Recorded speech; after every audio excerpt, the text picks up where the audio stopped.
Palavra da salvação. Glória a vós, Senhor. Irmãs e irmãos, sentemos um pouquinho.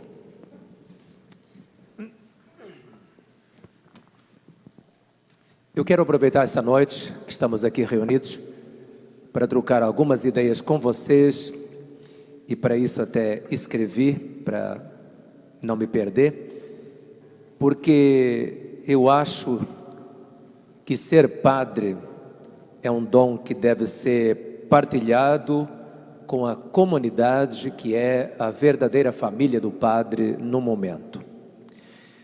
E também eu entendo que não é nenhum detalhe que vocês me tenham conhecido exatamente quando começou a pandemia e a maior parte das vezes só me tenham visto de máscara ou aqui no altar celebrando a missa. Portanto, irmãs e irmãos, foi durante o tempo da pandemia que eu exerci o meu sacerdócio aqui junto convosco. Eu sou o que sou e sou como sou, e isso se revela do modo especial num tempo em que tanto o padre quanto vocês estamos reaprendendo a viver. O professor está reaprendendo a ser professor, o padre está reaprendendo a ser padre, e vocês estão reaprendendo a ser cristãos católicos. Nada vai ser como antes, minhas amigas e meus amigos, nada vai ser como antes. Não adianta desesperadamente querer voltar a 2019. Não tem jeito. Nós temos que reaprender a andar, a comer, a rezar e a viver. Eu tenho que aprender a viver o meu sacerdócio de uma forma nova e vocês têm que aprender a ser igreja, não só à luz daquilo que fala o Papa Francisco, mas principalmente com o que a pandemia trouxe para dentro do nosso lar, da nossa igreja e das sociedades.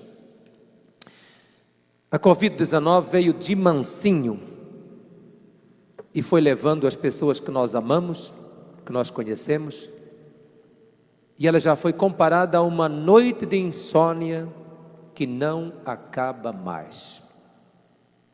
Quem teve insônia, quem tem insônia, sabe do que eu estou falando. O Papa Francisco, que é o lutador número 1 contra a pandemia e os seus efeitos perversos, tem repetido muitas vezes: desta pandemia ninguém sai igual, ou saímos melhores, ou saímos piores. Quer queiramos, quer não, diz o Papa Francisco, a bola está no nosso campo, a bola está do nosso lado. Desde a primeira hora, o Papa chamou a atenção para a gravidade da situação da pandemia, que não era uma gripezinha, que não era apenas uma doença passageira, mas que não é por acaso se chama pandemia. Pandemia significa uma epidemia que não deixou nenhum país de fora do mundo, nenhuma ilha, nenhum lugar. O Papa nunca quis considerar a pandemia ou compará-la com uma guerra, porque as guerras, elas são evitáveis, só faz guerra quem quer, a pandemia não. O Papa sempre falou que é uma tempestade que surpreendeu as pessoas na mesma barca, frágeis e desamparados. Num contexto como esse, irmãs e irmãos de Florestópolis e internautas, ou nos salvamos todos juntos, ou nos afogamos todos juntos. Não temos alternativa. A humanidade comum exige uma solidariedade sem fronteiras. Sem amor, sem compaixão, não teremos um amanhã que seja radiante. Esta frase até mandei para vocês há uns tempos atrás.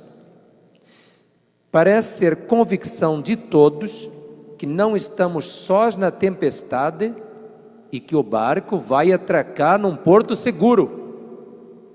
É isso que nos diz a fé. É isso que nos diz a esperança bíblica. Vai depender de nós. E por isso, padre, vocês, bispo, papa, nós vivemos entre a esperança e o desespero. Entre o desespero e a esperança. A fé fará uma grande diferença. Pessoalmente, eu, Padre Manuel, sou grande fã do Papa Francisco e eu considero ele um dom do Espírito Santo. Eu gosto muito quando ele fala que a igreja é uma igreja em saída. E me lembro que lá no cenáculo de Jerusalém, após a morte de Jesus e a ressurreição, nasceu a igreja. Ela foi ao encontro dos outros. Nas mãos, ela levava a marca dos cravos de Jesus. Numa mão, a marca dos cravos.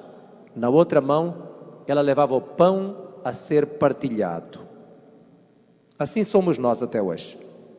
Nós somos a família de Cristo, marcada pela paixão e marcada pela ressurreição.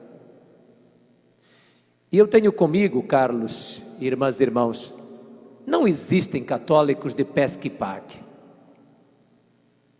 Precisamos de católicos de mar aberto. Jesus chamou os discípulos no mar da Galileia. E o mar da Galileia tinha ondas.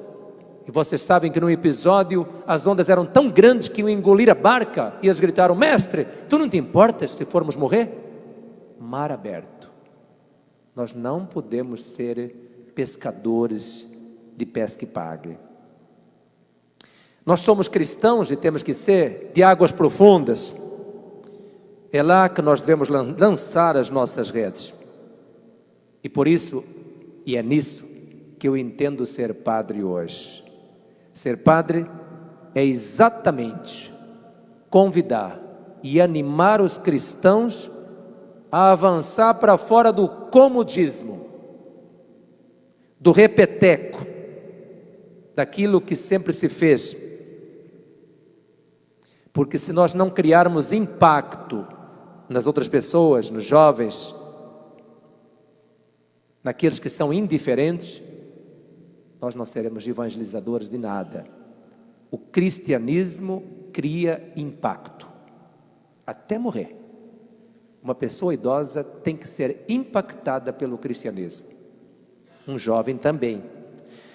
E não adianta, irmãs e irmãos, Guilherme, sermos jovens se o nosso pensamento é de velho. Eu estou lendo um filósofo chamado Edgar Morin. Fez o mês passado 100 anos. 100 anos. Ele escreve, dá entrevistas, e o que mais nos deixa entusiasmados é os poros suando juventude. Juventude de questionamento, juventude de indignação, juventude de dúvida, de pergunta. 100 anos. Ou seja, quando eu nasci, ele já tinha mais de 40 anos. Como é que nós convenceremos alguém da beleza da nossa fé se apenas nos limitarmos a desejar que todos venham na missa ao domingo? É muita pobreza. Se o nosso único desejo de cristãos e católicos é encher esta igreja de gente, é muita pobreza. Nós temos 6.000 católicos em Florestópolis. Imagina que os 6.000 católicos viessem no final de semana na igreja. Nós não tínhamos onde pôr. Nós não tínhamos nem padre para rezar a missa para tanto católico. Não é o principal objetivo, trazer as pessoas para dentro de 4 paredes. Irmãos, não é por aí. O que nós precisamos é todos nós sermos pessoas transformadas e renovadas pelo Espírito. Ao sair do cenáculo, diziam: esse povo está bêbado, bebeu. Como é que estão bêbados? Não, nós não estamos bêbados, ainda é muito cedo para estarmos bêbados, diziam os discípulos. Mas as pessoas achavam que estavam bêbados. embriagados. O que nós precisamos é estar embriagados pelo Espírito. O Espírito sopra onde quer, é sempre novidade. Dá testemunho de uma coisa sempre nova, que nunca fica velha. Nós sim ficamos velhos, mas a palavra de Deus é ontem, hoje e sempre. Esse é o Evangelho. Queridas irmãs e irmãos paroquianos, nós temos que ser o remédio para este tempo de pandemia e pós-pandemia, que trouxe à luz as doenças que devemos erradicar e que são expressões de várias formas de corrupção moral, social e que influenciam a convivência pacífica e impedem a vida digna de todos nós que somos irmãos. Alguém já comparou a pandemia a uma represa quando vai ficando sem água. Se a represa de Alvorada do Sul ficar sem água, vai aparecer uma ponte que existia ali e que ligava o Paraná a São Paulo. Está lá, debaixo da água. Se a represa baixar muito, vão aparecer até casas que foram submersas. A pandemia fez isso com o ser humano.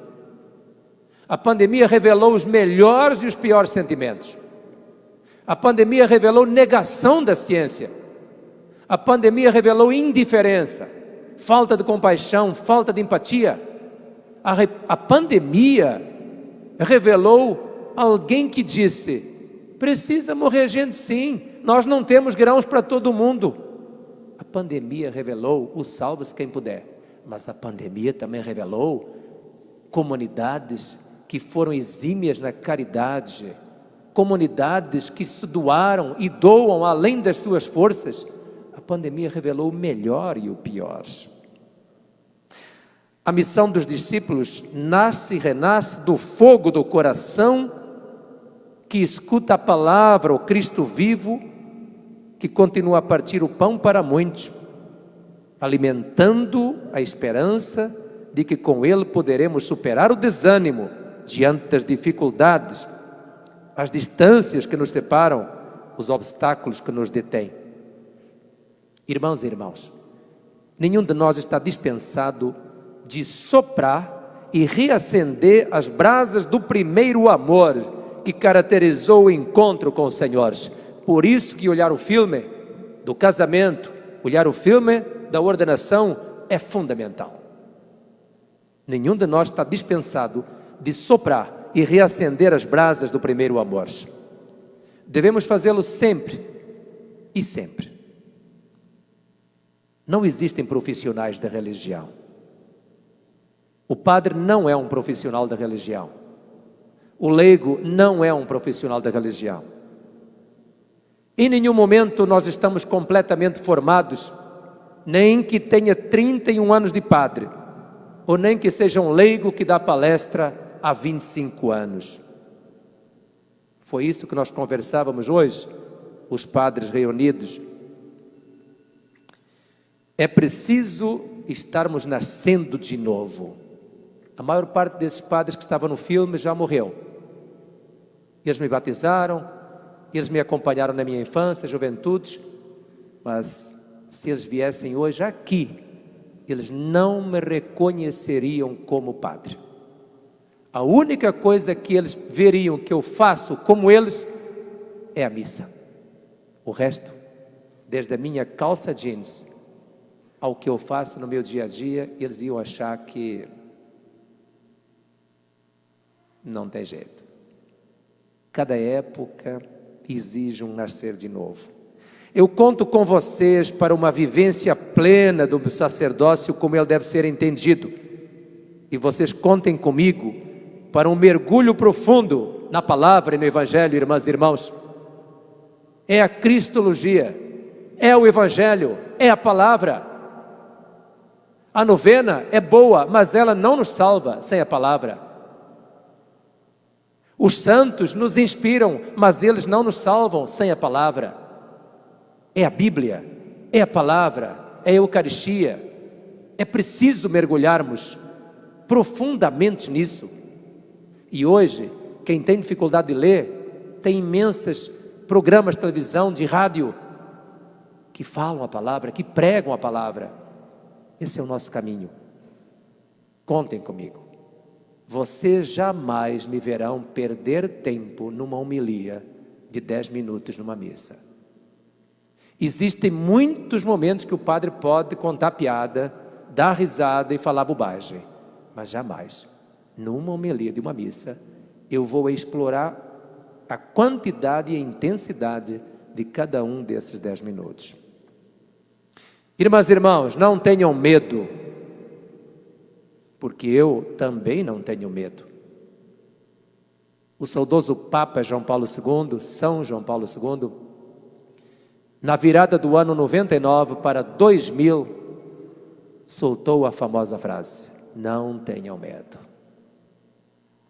Não tenham medo.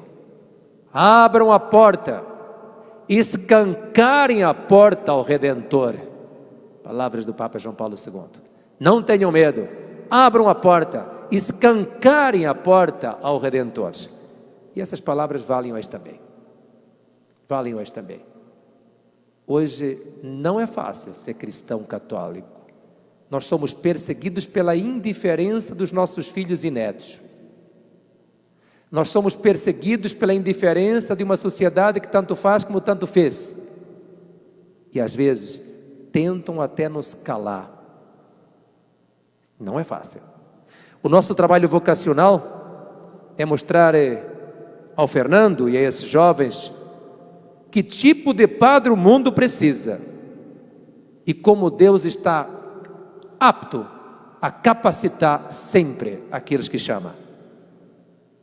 Não podemos, irmãs e irmãos, admitir candidatos ou seminaristas que sonham com uma igreja de 50 anos atrás, que têm saudade das belas vestes litúrgicas. O padre tem que ser simples, pobre, humilde. Como fala o Papa Francisco, o padre deve andar na frente do rebanho, no meio do rebanho e às vezes atrás do rebanho. É assim, irmãs e irmãos, que eu procuro fazer e ser. E como fala o Papa Francisco, eu conto com a vossa prece.